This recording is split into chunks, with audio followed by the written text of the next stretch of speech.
मंगलहारी द्रव्य दशरथि अजय बिहारी। राम सिया राम जय जय राम। राम सिया राम जय जय राम।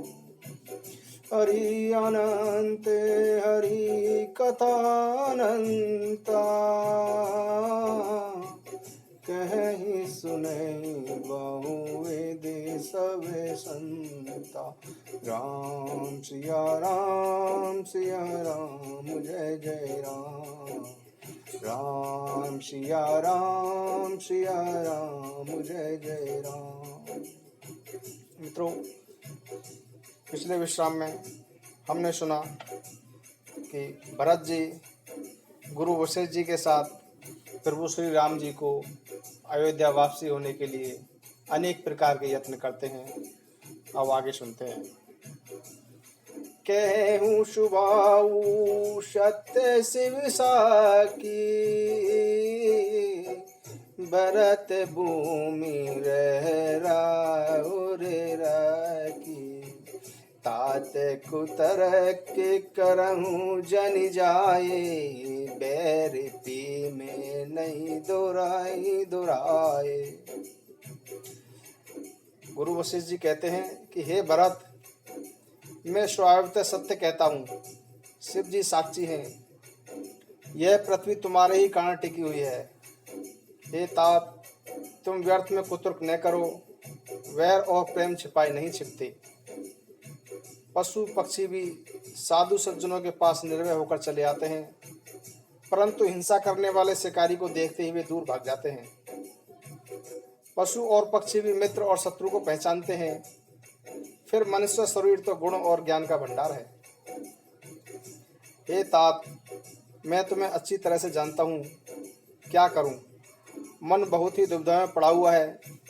राजा ने मुझे त्याग कर सत्य को रखा और प्रेम प्राण के लिए शरीर को त्याग दिया। उनके वचन को तोड़ते में चिंता होती है। उससे भी बढ़कर तुम्हारा संकोच है। उस पर भी गुरुजी ने मुझे आदेश दिया है, इसलिए अब तुम जो कुछ कहो अवश्य ही मैं वह करना चाहता हूँ। तुम प्रसन्न होकर संकोच को छोड़कर जो कुछ कहो मैं आज वही करूँगा। सत्य प्रत्येक रघुश्रेष्ठ श्री राम जी का यह वचन सुनकर सारा समाज आश्वस्त हो गया। सभी देवताओं सहित देवराज इंद्र भयभीत होकर सोचने लगे कि अब बना बनाया काम बिगड़ना ही चाहता है।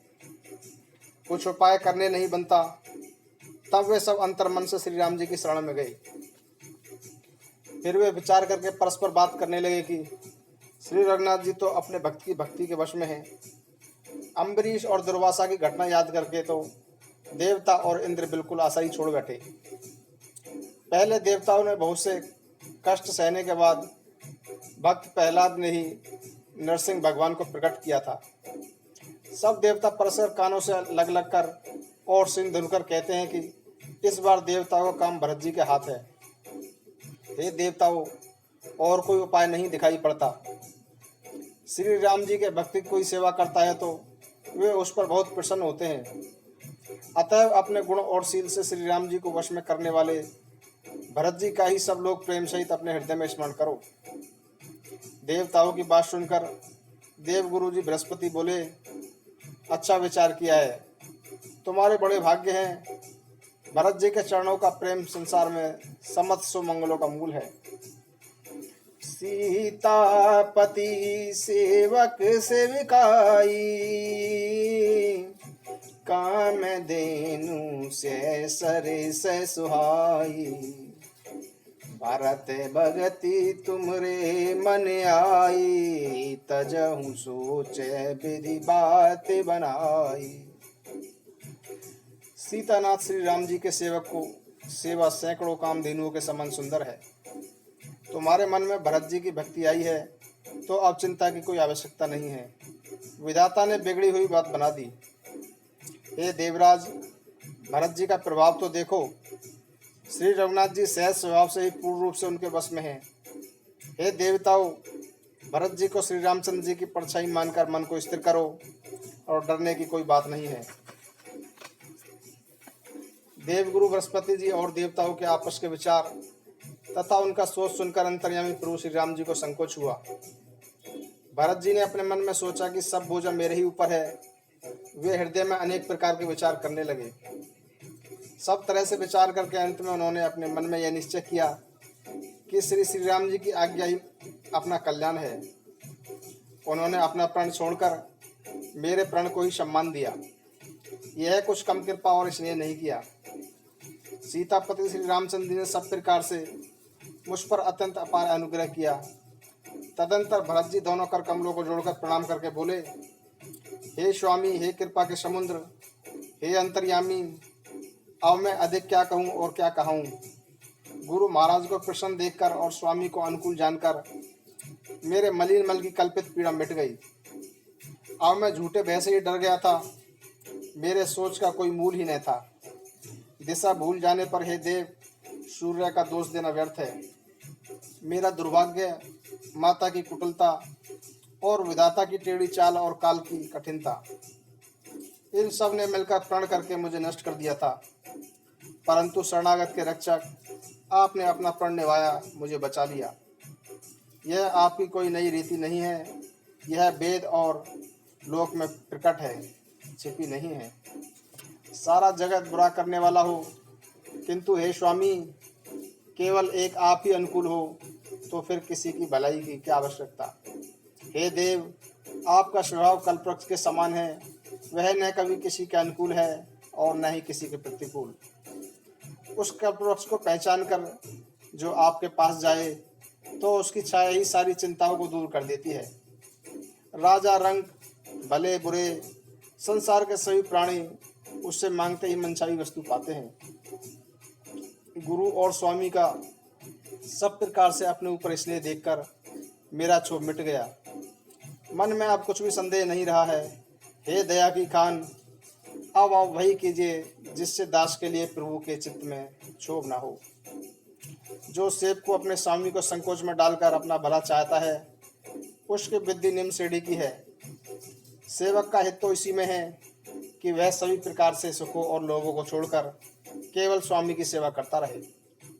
हे नाथ, आपके अयोध्या वापस चलने में ही सभी का स्वार्थ है और आपका आदेश मान लेने में करोड़ों प्रकार से कल्याण है। यही स्वार्थ और परमार्थ का सार है। समस्त पुण्यों का फल और संपूर्ण शुभ गतियों का श्रृंगार है। हे देव, आप मेरी प्रार्थना सुन लीजिए, फिर जैसा उचित लगे वैसा ही कीजिए। राज्याभिषेक की सब सामग्री सजाकर लाई गई है। यदि आप उचित समझें तो उसे सफल कीजिए। छोटे भाई शत्रुघ्न के साथ मुझे वन में भेज दीजिए और अयोध्या लौटकर सबको सनात कीजिए। यदि आप अयोध्या जाने को तैयार न हो तो हे नाथ, लक्ष्मण और शत्रुघ्न दोनों भाइयों को लौटा दीजिए और मैं आपके साथ वन चलूं। अथवा हम तीनों भाई ही वन को चले जाएं तो हे रघुनाथ जी, आप श्री सीता जी सहित अयोध्या को लौट जाएं। हे दया सागर, इसमें से जिस भी उपाय से आपका मन प्रसन्न हो वही कीजिए। हे देव, आपने सारा भार मुझ पर रख दिया है, पर मुझ में न तो नहीं नीति का विचार है और न ही धर्म का। मैं तो जो कुछ भी कह रहा हूँ अपने स्वार्थ के लिए ही कह रहा हूँ। दुखी मनुष्य के चित्त में विवेक नहीं रहता। स्वामी की आज्ञा सुनकर ही हीट बनकर जो उत्तर दे, ऐसे सेवक को देखकर लज्जा भी लज्जित हो जाती है। मैं अवगुणों का ऐसा अथाह समुद्र हूँ कि प्रभु को उत्तर दे रहा हूँ, किंतु आप स्नेह व साधु कहकर मेरी सराहना कर रहे हैं। हे कृपालु, अब तो मुझे वही मत अच्छा लगता है जिससे स्वामी के मन में कोई भी संकोच ना हो। प्रभु के चरणों की शपथ है और मैं सत्य भाव से कहता हूँ कि संसार के कल्याणों के लिए एक यही उपाय है। प्रसन्न मन से संकोच का त्याग करके प्रभु जिसे जो आज्ञा देंगे उसे वे सब लोग सिरोधार्य कर पालन करेंगे। सभी प्रकार के उपद्रव और उलझने मिट जाएंगी। भरत जी के पवित्र वचन सुनकर देवता प्रसन्न हो गए। साधु साधु कहकर प्रसन्नता करते हुए उन्होंने फूल बरसाए। अयोध्या निवासी असमंजस में पड़ गए कि देखें अब श्री राम जी क्या कहते हैं।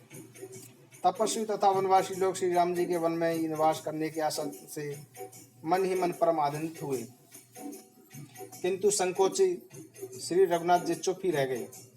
प्रभु की यह स्थिति देख सभी लोग सोच में पड़ गए। उसी समय जनक जी के दूत आए। यह सुनकर मुनि वशिष्ठ जी ने उन्हें तुरंत बुलवा लिया। उन्होंने आकर प्रणाम करके श्री रामचंद्र जी को देखा। उनका मुनियों की भांति वेश देखकर वे बहुत ही दुखी हुई। मुनिवर वशिष्ठ जी ने दूतों से बात पूछी कि राजा जनक का कुशल समाचार बताओ। यह सुनकर संकोच पूर्वक पृथ्वी पर मस्तक झुकाकर वे श्रेष्ठ दूत हाथ जोड़कर बोले कि हे स्वामी, आपका आदर के साथ पूछना हे गोसाई यही कुशल का कारण बन गया। नहीं तो हे नाथ, कुशल क्षेम तो सब कौशलनाथ दशरथ जी के साथ ही चली गई।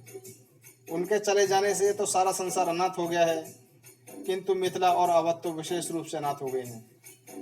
अयोध्यानाथ दशरथ जी का मरण सुनकर जनकपुरवासी सभी लोग शोककुल में व्याकुल हो गए हैं। उस समय जिन्होंने विधेय को शोकमग्न देखा, उनमें से किसी को ऐसा नहीं लगा कि उनका विधेय देहाभिमान रहित नाम सत्य है, क्योंकि देहाभिमान से शून्य पुरुष को शोक कैसा।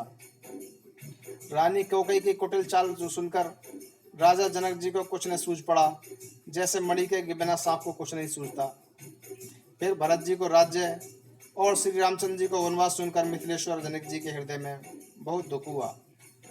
राजा ने विद्वानों और मंत्रियों के समाज से पूछा कि विचार कर कहिए, इस समय क्या करना उचित है।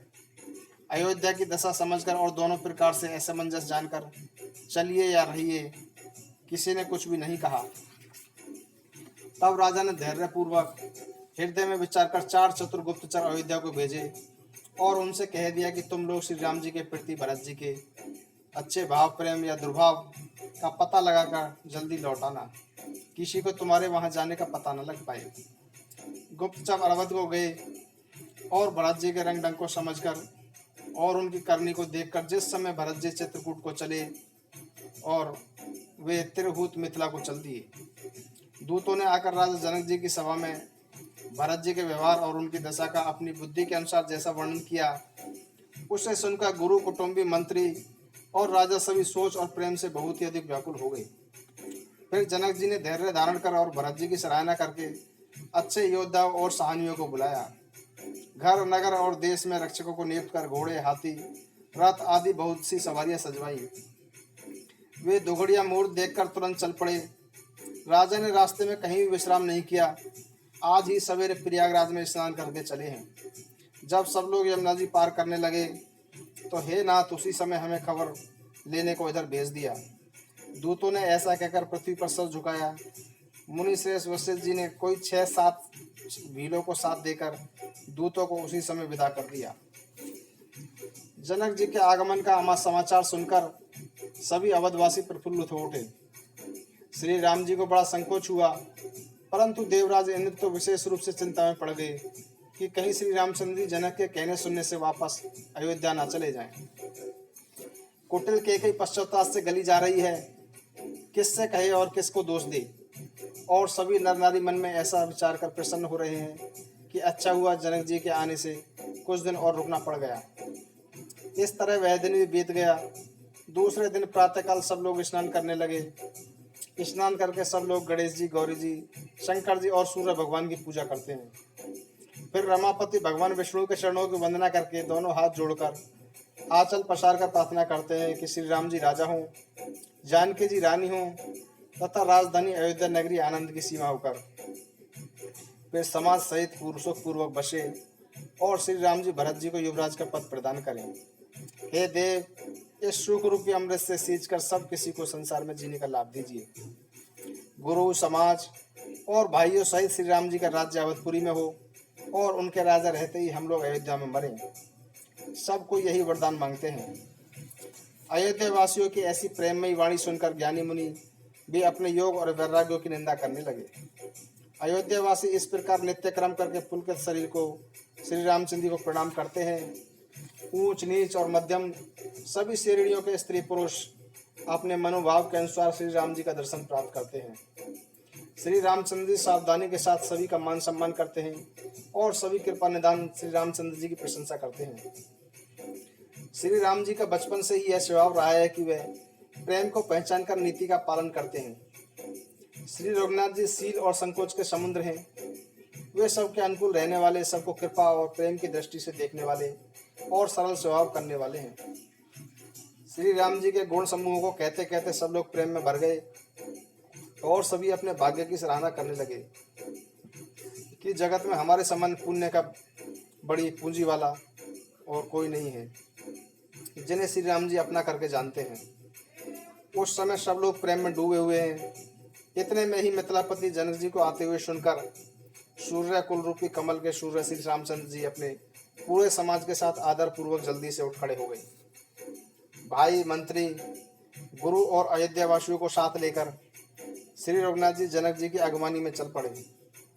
जनक जी ने ज्यों ही पर्वत श्रेष्ठ कामदनाथ को देखा त्यों ही प्रणाम करके उन्हें रथ छोड़ दिया और पैदल चलना शुरू कर दिया। श्री राम जी के दर्शन की अभिलाषा और उत्साह के कारण किसी को भी मार्ग की थकावट और क्लेश का लेश नहीं है। मन तो वहाँ है जहाँ श्री राम जी और जानकी जी हैं। बिना मन के शरीर के सुख दुख का अनुभव कौन करे। इस प्रकार जनक जी चलते जा रहे हैं। जनकपुर वासियों सहित उनकी बुद्धि प्रेम में मतवाली हो रही है। निकट आए देखकर सब प्रेम में भर गए और आदर पूर्वक परस्पर मिलने लगे। जनक जी, वशिष्ठ जी और अयोध्यावासी मुनियों ने चरणों की वंदना करने लगे और श्री रामचंद्र जी ने सतानंद जी और ऋषियों को प्रणाम किया। फिर भाइयों समेत श्री राम जी जनक जी से मिलकर उन्हें अनेक उनके समाज सहित अपने आश्रम में लेवा ले आई। श्री राम जी का आश्रम शांतर रूपी पवित्र जल से परिपूर्ण सागर है। जनक जी की सेना मानो करुण रूप नदी है जिसे श्री रघुनाथ जी रूपी उस आश्रम रूपी शांत रस के समुद्र में मिलाने जा रहे हैं। यह करुणा की नदी इतनी बढ़ गई कि ज्ञान और वैराग्य किनारों को डुबाती जाती है। शोक भरे वचन नद और नाले हैं और इस नदी में मिलते हैं और सोच के कारण उत्पन्न लंबी सांस ही वायु के झरोकों में उठने वाली तरंगे हैं जो धैर्य रूपी किनारों के उत्तम वृक्ष को धराशायी कर रही है। भयानक विषाद ही उस नदी की तेज धारा है। भय और भ्रम ही उसके असंख्य भंवर और चक्र हैं। विद्वान मल्लाह हैं और विद्या की बड़ी नाव है, परंतु वे उसे खे नहीं सकते हैं। किसी को पतवार चलाने ही नहीं आते हैं। वन में विचरने वाले बेचारे कोल किरात ही यात्री हैं और जो उस नदी को देखकर उस मन में ही हार कर थक गए हैं। यह करुणा नदी जब आश्रम में समुद्र में जाकर मिली तो मानो वह समुद्र अकेला ही उठ गया। दोनों राजा समाज अयोध्यावासी और जनकपुरी वासी शोक से व्याकुल हो गए। किसी को न ज्ञान रहा, न धीरज और न लाज ही रही। राजा दशरथ जी के रूप, गुण और शील की प्रशंसा करते हुए सब रो रहे हैं और शोक समुद्र में डूब लगा रहे हैं। शोक समुद्र में डुबकी लगाते हुए सभी स्त्री पुरुष अत्यंत व्याकुल होकर चिंता कर रहे हैं। वे सब लोग विधाता को दोष देते हुए क्रोध में भरकर कह रहे हैं कि प्रतिकूल विधाता ने क्या कर दिया। तुलसीदास जी कहते हैं कि देवता, सिद्ध, तपस्वी, योगी और मुनिगण किसी में भी यह सामर्थ्य नहीं है कि जो उस समय विधेय की दशा देखकर प्रेम की नदी में मग्न हुए बिना न रह सके। जहाँ तहाँ श्रेष्ठ मुनियों ने लोगों को अपरिमित उपदेश दिए और वशिष्ठ जी ने जनक जी से कहा कि हे राजन, आप धीरज रखिए। जिन राजा जनक का ज्ञान रूपी सूर्य आवागमन रूपी रात्रि का नाश कर देता है और जिनकी वचन रूपी किरणें मुनि रूपी कमलों को खिला देती हैं, क्या मोह और ममता उनके निकट भी आ सकती है। यह तो श्री सीताराम जी के प्रेम की महिमा है। अर्थात राजा जनक की यह दशा श्री सीताराम जी के अलौकिक प्रेम के कारण हुई, लौकिक मोह ममता के कारण नहीं। विषयी, साधक और ज्ञानवान सिद्ध पुरुष संसार में 3 प्रकार के जीव वेदों ने बताए हैं। इन तीनों में से जिसका चित्त श्री राम जी के स्नेह से सराबोर रहता है, साधुओं के सभा में उसी का बड़ा आदर होता है। श्री राम जी के प्रेम के बिना ज्ञान उसी प्रकार से शोभा नहीं देता जैसे कर्णधार के बिना जहाज। वशिष्ठ जी ने विधेयराज जनक जी को अनेक प्रकार से समझाया। तदंतर सब लोगों ने श्री राम जी के घाट पर स्नान किया। स्त्री पुरुष सब लोग शोक से पूर्ण थे। उस दिन भोजन की बात तो दूर रही, किसी ने जल तक भी नहीं पिया। पशु पक्षी और हिरणों तक ने कुछ भी नहीं खाया। तब प्रियजनों एवं कुटुंबियों का तो विचार भी क्या किया जाए।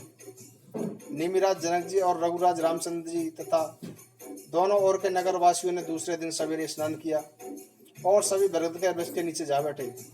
सबके मन उदास और शरीर दुबले हैं। जो दशरथ जी की नगरी अयोध्या के निवासी और जो मिथिलापति जनकपुरी जनक जी के नगर जनकपुर के निवासी ब्राह्मण थे तथा सूर्यवंश के गुरु वशिष्ठ जी तथा जनक जी के पुरोहित सतानंद जी जिन्होंने सांसारिक अविद्या का मार्ग और परमार्थ का मार्ग छान डाला था, वे सब धर्म, नीति, वैराग्य तथा विवेक युक्त अनेक प्रकार से उपदेश देने लगे। विश्वामित्र जी ने पुरानी कथाएं कह कहकर सारी सभा को सुंदर वाणी से प्रोत्साहित किया। तब श्री रघुनाथ जी ने विश्वामित्र से कहा कि हे नाथ, कल सब लोग बिना जल ग्रहण के ही रहे, अब कुछ आहार करना चाहिए। विश्वामित्र जी ने कहा कि हे रघुनाथ, उचित ही कह रहे हैं, 2.5 पैर दिन आज भी बीत गया है। विश्वामित्र जी की सहमति पाकर त्रिहोतराज जनक जी ने कहा कि यहाँ अन्न का भोजन करना उचित नहीं है। राजा का सुंदर कथन सबके मन को अच्छा लगा। सब आज्ञा पाकर स्नान करने चल दिए। उसी समय अनेक प्रकार के बहुत से फल, फूल, पत्ते, मूल आदि बहंगियों और बोझों में भरकर वनवासी कोल किरात लोग ले आए। श्री रामचंद्र जी की कृपा से सब पर्वत उसके मन के इच्छित वस्तु देने वाले हो गए। वे देखने मात्र से ही दुखों को सर्वथा हर लेते थे। वहां के तालाबों, नदियों, वन और पृथ्वी के सभी भागों में मानो आनंद और प्रेम की बाढ़ आ गई हो। बेले और वृक्ष सभी फल और फूलों से भर गए। पक्षी, पशु और भौरों मन को अच्छी लगने वाली बोलियां बोलने लगे। उस अवसर पर वन में बहुत आनंद था। सब किसी को सुख देने वाली शीतल मंद सुगंध हवा चल रही थी। वन की मनोहरता का वर्णन नहीं किया जा सकता था। मानो पृथ्वी जनक जी की अतिथि बन रही है। तब जनकपुरवासी सब लोग नहा नहाकर श्री रामचंद्र जी, जनक जी और मुनि की आज्ञा पाकर सुंदर वृक्षों को देख देख कर प्रेम में भरकर जहां तहां उतरने लगे। पवित्र, सुंदर और अमृत के समान अनेक प्रकार के पत्ते, फल और मूल और कंद श्री राम जी ने गुरु वशिष्ठ जी के पास सबके पास बोझे भर भर कर आदर पूर्वक भेज दिए। वे सभी पितर, देवता, अतिथि और गुरु की पूजा करने के बाद फलाहार करने लगे। इस प्रकार 4 दिन बीत गए। श्री रामचंद्र जी के दर्शन करके सभी नर नारी सुखी हैं। दोनों समाजों के लोग यही सोच रहे हैं कि श्री सीताराम जी के बिना लौटना अच्छा नहीं है। श्री सीताराम जी के साथ वन में निवास करना करोड़ों देवलोगों के समान सुखदायक है। श्री लक्ष्मण जी, श्री राम जी और श्री जानकी जी को छोड़कर जो अपने घर जाना चाहे, विधाता उसके विपरीत है। जब देव सबके अनुकूल हों तभी श्री राम जी के पास वन में निवास किया जा सकता है। मंदाकिनी जी का तीनों समय स्नान और आनंद तथा मंगलों का समूह रूप श्री राम का दर्शन, श्री राम जी के पर्वत कामदनाथ पर निवास, वन और तपस्वियों के साथ स्नान में घूमना, अमृत के समान कंद, मूल और फलों का भोजन। 14 वर्ष तो सुख के साथ पल भर में बीत जाएंगे और दुखों का जान भी नहीं पड़ेगा। सब लोग कह रहे हैं कि हमारे ऐसे भाग्य कहाँ कि हम इस सुख के योग्य बने। दोनों समाजों का श्री रामचंद्र जी के चरणों में सहज स्वाभाविक प्रेम है। इस प्रकार सभी अभिलाषा कर रहे हैं। उनके प्रेम युक्त वचन सुनने वालों के मनों को हर लेते हैं। उसी समय सीता जी की माता श्री सुनैना जी को भेजी हुई दासियां कौशल्या जी आदि माताओं के मिलने का सुंदर अवसर देख कर आई। उनसे यह कहकर कि सीता जी की सब सासुएं इस समय अवकाश में हैं। जनक राज के रंगनिवास की सभी स्त्रियां उनसे मिलने आई।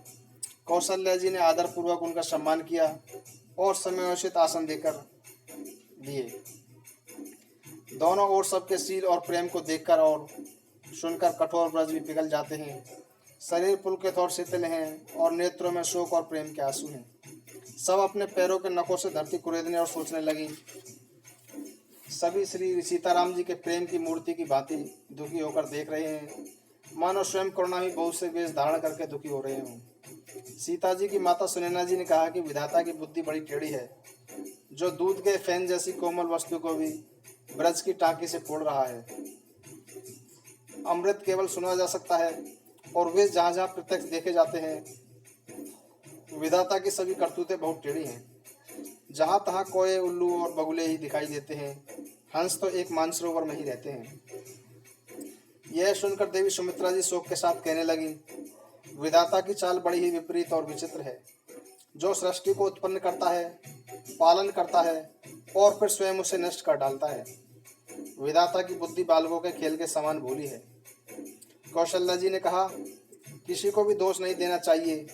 दुख, सुख, हानि, लाभ सब कर्म के वश में है। कर्म की गति कठिन है, उसे विधाता ही जानता है, जो शुभ और अशुभ सभी फलों को देने वाला है। ईश्वर का आदेश सभी के सिर पर है। उत्पत्ति, स्थिति और संहार तथा अमृत और विष भी उसी के अधीन है। हे देवी, मोहवश सोच करना व्यर्थ है। विधाता का प्रपंच ऐसा है कि अचल और अनादि है। महाराज के मरने और जीने की बात को हृदय में स्मरण करके इसको चिंता करती है, वह तो सखी हम अपने स्वार्थ को पूरा न होते देखकर करती हैं। सीता जी की माता ने कहा, आपका कथन उत्तम सत्य है। आप पुण्य आत्माओं के सीमा रूप अवधपति महाराज दशरथ जी की तो रानी हैं, फिर भला ऐसा क्यों न कहेंगी। कौशल्या जी ने दुखपूर्वक हृदय से कहा, श्री राम लक्ष्मण और सीता वन में जाएं, इसका परिणाम तो अच्छा ही होगा, बुरा नहीं। मुझे तो केवल भरत की चिंता है। ईश्वर की कृपा और आपके आशीर्वाद से मेरे चारों पुत्र और चारों बगुए गंगा जल के समान पवित्र हैं। हे सखी, मैंने कभी श्री राम की सौगंध नहीं ली, परंतु आज श्री राम की शपथ लेती हुई सत्य भाव से कहती हूँ कि भरत के शील गुण, नम्रता, बड़प्पन, भाईपन, भक्ति, भरोसे और अच्छेपन का वर्णन करने में सरस्वती की बुद्धि भी हिचकने लगती है। सीप से कहीं समुद्र के अथाह जल राशि को खाली किया जा सकता है। मैं भरत को सदा सूर्यवंश का दीपक जानती हूँ। महाराज ने भी बार बार मुझे यही कहा था कि सोना कसौटी पर कसे जाने पर और रत्न जौहरी के मिले जाने पर भी पहचाना जाता है, वैसे ही पुरुष की परीक्षा समय पढ़ने पर उसका चरित्र देखकर हो जाती है। किंतु आज मेरा ऐसा कहना भी अनुचित है। शोक और स्नेह में विवेक कम हो जाता है। लोग कहेंगे कि मैं स्नेहवश भरत की बड़ाई कर रही हूँ। कौशल्या जी की गंगा जी के समान पवित्र करने वाली वाणी सुनकर सब रानियां स्नेह के मारे व्याकुल हो गईं। कौशल्या जी ने धैर्य धारण कर कहा कि हे देवी मित्रेश्वरी, सुनिए, ज्ञान के भंडार श्री जनक जी की पत्नी आपको कौन उपदेश दे सकता है। हे रानी, अवसर देखकर आप राजा जनक जी को अपनी ओर से जहां तक हो सके समझाकर कहिएगा कि लक्ष्मण को रोक लिया जाए और भरत वन को जाए। यदि यह राजा के मन में ठीक लगे तो अच्छी प्रकार से विचार कर ऐसा यत्न करें। मुझे भरत की अत्यधिक चिंता है। भरत के वन में अत्यंत गूढ़ प्रेम है। उनके घर रहने में मुझे भलाई नहीं जान पड़ती। यह डर लगता है कि उनके प्राणों को कोई भय न हो जाए। कौशल्या जी का स्वभाव देखकर और उनकी सरल और उत्तम वाणी को सुनकर सब रानियां करुणा से अभिभूत हो गईं। आकाश से पुष्प वर्षा होने लगी और धन्य धन्य की ध्वनि होने लगी। सिद्ध योगी और मुनि स्नेह के कारण शिथिल हो गए। राजा जनक का सारा निवास देखकर थकित रह गया। तब सुमित्रा जी ने धैर्य धारण कर कहा कि हे देवी, 2 घड़ी की रात बीत गई है। यह सुनकर श्री राम जी की माता कौशल्या जी प्रेम पूर्वक उठकर खड़ी हो गई और प्रेम सहित सद्भाव से बोली कि आप सभी लोग शीघ्रता पूर्वक अपने अपने शयन कक्ष में जाकर पधारिए। हमारे लिए तो ईश्वर की यही गति है, अथवा मित्रेश्वरी जनक जी की सहायक हैं। कौशल्या जी के प्रेम को देखकर और उनके विनीत वचनों को सुनकर जनक जी की प्रिय पत्नी ने उनके पवित्र चरण पकड़ लिए और कहा कि हे देवी, आप राजा दशरथ जी की रानी और श्री राम जी की माता हैं। आपका ऐसा विनीत स्वभाव उचित ही है। फिर वो अपने निकष्ट भक्तों का ही आदर करते हैं। अग्नि धुएं को और पर्वत तृण को अपने सिर पर धारण करते हैं। हमारे राजा तो कर्म, मन और वाणी से आपके सेवक हैं और सदा सहायक तो शंकर पार्वती हैं। आपका सहायक होने योग्य संसार में कौन है। दीपक सूर्य की सहायता करे तो क्या वह शोभा पा सकता है। श्री रामचंद्र जी वन में जाकर देवताओं का कार्य करेंगे, फिर वापस आकर अवधपुरी में अचल राज्य करेंगे। अमर नागे नर राम बाहुबल, सुख बसहि अपने अपने थल। ये सब जागे बल के कहीं राका, देवी न होई मुदा मुनि भाषा। देवता, नाग और मनुष्य सब श्री राम जी की भुजाओं के बल पर अपने अपने लोक में सुखपूर्वक निवास करेंगे। यह सब याज्ञवल्क्य मुनि ने पहले ही बता दिया है। हे देवी, मुनि का कथन व्यर्थ नहीं हो सकता। ऐसा कहकर बड़े प्रेम से पैरों को पकड़कर सीता जी को साथ भेजने के लिए प्रार्थना करके और सुंदर आज्ञा पाकर तब सीता जी सहित उनकी माता डेरे को चल पड़ी। जानकी जी अपने प्रिय परिवार वालों से जो जिस योग्य था उससे उसी प्रकार मिली। जानकी जी को तपस्विनी के वेश में देखकर सभी लोग सभी शोक से अत्यंत विकल हो गए। जनक जी श्री राम जी के गुरु वशिष्ठ जी की आज्ञा पाकर अपने डेरे में चले आए और आकर उन्होंने सीता जी को देखा। जनक जी ने अपने पवित्र प्रेम और प्राणों की अतिथि जनक जी जानकी जी को हृदय से लगा लिया। उनके हृदय में वात्सल्य का सागर उमड़ पड़ा। राजा का मन मानो प्रयाग हो गया हो। उस सागर के अंदर उन्होंने आदि शक्ति सीता जी के अलौकिक स्नेह रूपी अक्षयवट को बढ़ते हुए देखा। उस समय श्री राम जी प्रेम रूपी बालक सुशोभित हो रहा था। मंगली भवनी अमंगल हारे, द्रव सुदशरथि अजिर बिहारी। राम सिया राम जय जय राम। राम सिया राम जय जय राम।